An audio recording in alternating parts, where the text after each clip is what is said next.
ব্রাহ্মণবাড়িয়ার বাঞ্ছারামপুরে ছাগলের মুখে পাইপ ঢুকিয়ে পানি খাওয়ানোর ঘটনায় অভিযুক্ত চান বাদশাহ সহ 2 জনকে গ্রেপ্তার করেছে পুলিশ। রবিবার সকালে উপজেলার বাহেরচর এলাকা থেকে গ্রেপ্তারের পর আদালতের মাধ্যমে তাদের পাঠানো হয়েছে জেল হাজতে। অভিযুক্তদের দৃষ্টান্তমূলক শাস্তির দাবি এলাকাবাসীর। ছাগলের মুখ চেপে ধরে আছেন একজন, আরেকজন প্লাস্টিকের মগ দিয়ে পাইপের মাধ্যমে ছাগলকে জোরপূর্বক পানি খাওয়াচ্ছেন। বাজার ব্যবসা করতেছো? এ দৃশ্য ব্রাহ্মণবাড়িয়ার বাঞ্ছারামপুর উপজেলার রূপসদী উত্তর বাজারের পশুর হাটের। ওজন বাড়ানোর জন্য অমানবিক এ কাজটি করছেন চান বাদশাহ নামের এক ব্যবসায়ী। কয়েকজন বিষয়টি দেখতে পেয়ে মোবাইল ফোনে ভিডিও ধারণ করেন। পরে সেটি সামাজিক যোগাযোগ মাধ্যমে ছড়িয়ে পড়লে সমালোচনার ঝড় ওঠে।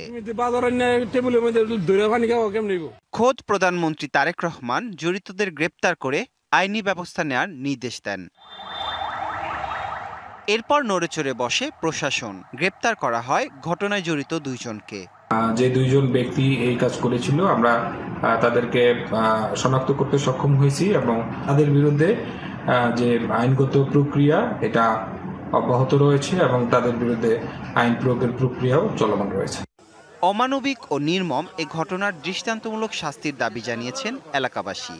5-এর নল দিয়ে তার ভিতরের মধ্যে অনেক পানি পান করানো হয়েছে। এটার মাধ্যমে নিরীহ প্রাণীগুলা কষ্ট পায়। দৃষ্টান্তমূলক শাস্তি দেন যাতে এই ধরনের দুঃসাহস যাতে অন্য কোনো পাইকার কিংবা ব্যবসায়ী না করে।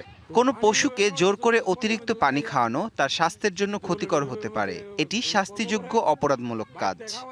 যারা করছেন তারা নিজেরাও জানেন না কি করছেন। তো এগুলো নিয়ে আসলে সতর্কতা প্রয়োজন, আশু শক্ত পদক্ষেপ প্রয়োজন এগুলো থেকে বেঁচে থাকার জন্য। অন্যথায় আমরা কেউই বাঁচব না।